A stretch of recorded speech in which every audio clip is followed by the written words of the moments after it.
Hi అండి, welcome to Annapurni talks. ఇవాళ recipe వచ్చేసి పనసకాయ కర్రీ అనమాట. దానికోసం అయితే ఫ్రెష్ పనసకాయ ఒకటి తెచ్చానండి. ఈ పనసకాయని కట్ చేసుకునే ముందు చేతికి ఆయిల్ అప్లై చేసుకోవాలి, అలాగే చాకుకి కూడా అప్లై చేసుకోవాలి. నేను మర్చిపోయి ముందే కట్ చేసేసాను, ఇప్పుడు అప్లై చేసుకుంటున్నాను అనమాట. ఇలా అప్లై చేసుకున్న తర్వాత మంచిగా కట్ చేసుకోవాలి. ఇది అలానే నా వీడియోస్ చాలా మంది చూస్తున్నారు, చాలా థ్యాంక్స్. అలానే లైక్, షేర్, సబ్స్క్రైబ్ కూడా చేయండి. అలానే బెల్ ఐకాన్ కూడా క్లిక్ చేయండి. మంచి రెసిపీస్ చేస్తున్నాను కాబట్టి మీకు నోటిఫికేషన్ వస్తుంది కదా, దానికోసమే.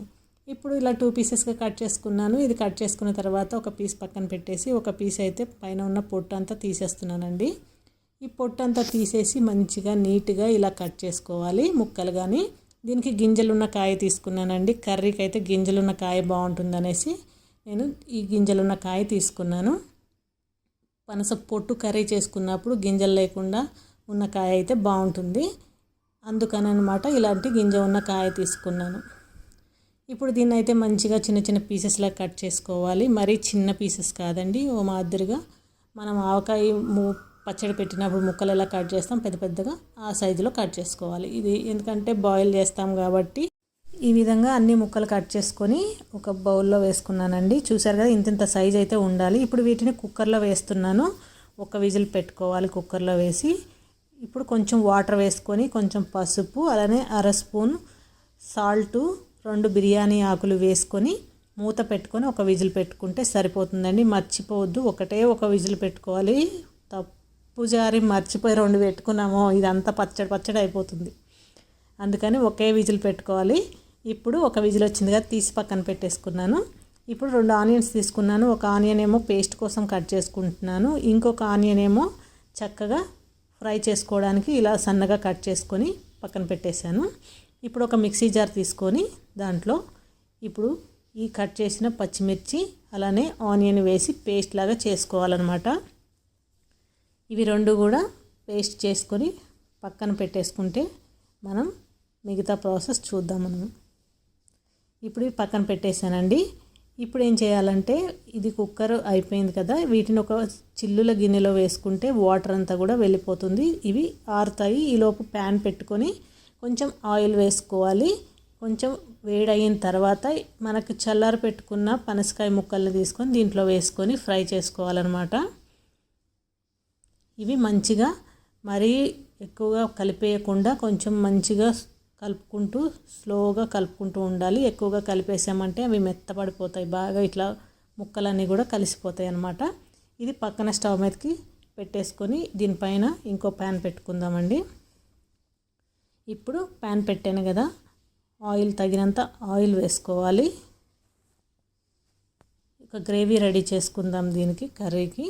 కొంచెం ఆయిల్ వేసుకున్న తర్వాత నేను దీంట్లో మెంతులు, ఆవాలు, జీలకర్ర, సోంపు, అలానే ఆనియన్ సీడ్స్, 2 ఎండుమిరపకాయలు వేసాను. దాని తర్వాత ఆనియన్స్ కూడా వేసి బ్రౌన్ కలర్ వచ్చేంత వరకు కూడా మంచిగా ఫ్రై చేసుకోవాలి. మధ్యలో మనం పనసకాయ ముక్కలు పక్కన పెట్టుకున్నాం కదా, అవి కూడా కలుపుకుంటూ ఉండాలి, లేకపోతే మాడిపోతాయి అన్నమాట. అది మంచి గోల్డెన్ బ్రౌన్ కలర్ వచ్చేంత వరకు దాన్ని మంచిగా అలాగా ఫ్రై చేసుకుంటూ ఉండాలి.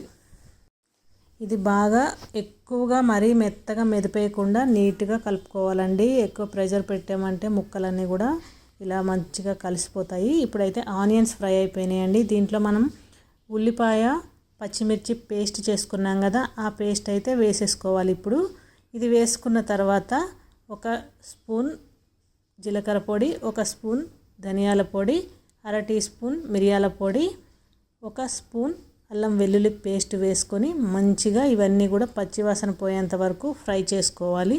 ఆయిల్లో బాగా ఫ్రై చేసుకోవాలండి. ఇలా మంచిగా ఫ్రై చేసుకుంటూనే పక్కన కూడా మధ్యలో చూసుకుంటూ మనం కలుపుకుంటూ ఉండాలి. అవి గోల్డెన్ బ్రౌన్ కలర్ అయితే రావాలి. మళ్ళీ మర్చిపోయామంటే అడుగంటేసి మొత్తం మాడిపోయే ఛాన్సెస్ ఉన్నాయి. ఇలా కలుపుకున్న తర్వాత మనం ఈ ఆనియన్ పేస్ట్ అదంతా వేసాం కదా, ఆనియన్ పేస్టు ఇది కూడా మనకి చూసుకుందాము ఇప్పుడు ఎంతవరకు వచ్చిందో. ఇదైతే ఆల్మోస్ట్ ఫ్రై అయిపోయిందండి. చూసారు కదా, కలర్ కూడా చేంజ్ అయింది. ఇలా కలర్ చేంజ్ అయ్యేంత వరకు ఫ్రై చేసుకోవాలి దీన్ని. ఇప్పుడు ఆయిల్ పైకి వచ్చింది, ఇది బాగా ఫ్రై అయిపోయింది. మిగతా ఇంగ్రీడియంట్స్ యాడ్ చేసుకుందాం.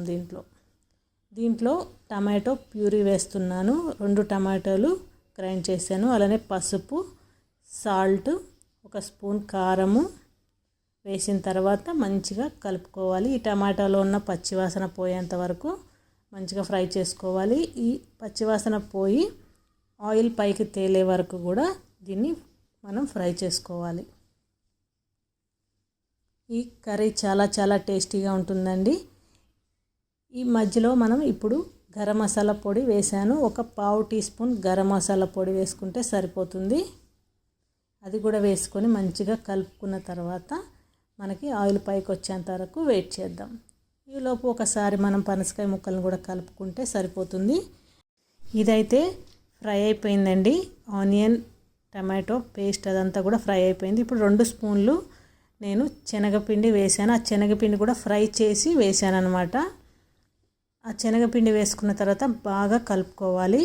ఇదంతా కూడా ఆల్రెడీ మనం పచ్చివాసన పోయేలాగా ఫ్రై చేసుకున్నాం కాబట్టి పెద్ద ఫ్రై అవ్వాల్సిన అవసరం లేదు. అది మొత్తం కూడా ఆ పేస్ట్లో కలిసిపోయిన తర్వాత 1 గ్లాస్ వాటర్ పోసుకొని బాగా ఈ పేస్ట్ అంతా వాటర్లో కలిసే విధంగా మంచిగా కలుపుకోవాలన్నమాట. ఈ విధంగా మంచిగా ఈ గ్రేవీ అంతా కూడా ఇలా మంచిగా కలిసిపోయే విధంగా కలుపుకోవాలి. ఇలా కలుపుకున్న తర్వాత మనం ఏదైతే ముక్కలు ఫ్రై చేసుకుంటున్నామో ఆ ముక్కలు దీంట్లో వేసుకోవాలన్నమాట. అదైతే ముక్కలు అయితే ఫ్రై అయిపోయినాయండి. ఇప్పుడు దీంట్లో వేసేసుకుందాము. వేసుకున్న తర్వాత మంచిగా ఆ ముక్కలకి గ్రేవీ అంతా పట్టే విధంగా మనం కలుపుకోవాలి. ఎక్కడ మనం మళ్ళీ వాటర్ యూస్ చేయం కాబట్టి జాగ్రత్తగా ఈ పేస్ట్ అంతా కూడా ఈ ముక్కలకి పట్టే విధంగా నీట్గా కలిపేసుకోవాలి. కలుపుకున్న తర్వాత ఒక 7 నుంచి 8 నిమిషాలు మూత పెట్టి సిమ్లో పెట్టి వదిలేసేయాలి. మధ్యలో ఒకసారి కలుపుకోండి చాలు. ఇలా మూత పెట్టి వదిలేసేస్తే మనకంతా కూడా అదంతా కూడా ఫ్లేవర్స్ అనేవి దానికి పట్టుకుంటాయి. టేస్ట్ అది కూడా మంచిగా ఉంటుంది. ఇప్పుడు ఒక 8 నిమిషాల తర్వాత మూత తీసి ఒకసారి కలుపుకుందామండి. ఇదైతే అయిపోయింది, రెడీ అయిపోయిందండి. ఇంకా ఈ విధంగా రెడీ అయిపోయింది. చూసారు కదా ఎంత చక్కగా ముక్కలు కూడా మనకు అక్కడక్కడ ముక్కలు గింజలు తగులుతూ ఉంటాయి. చాలా చాలా టేస్టీగా ఉంటుంది. అందరూ కూడా ఒకసారి ట్రై చేయండి. Thanks for watching.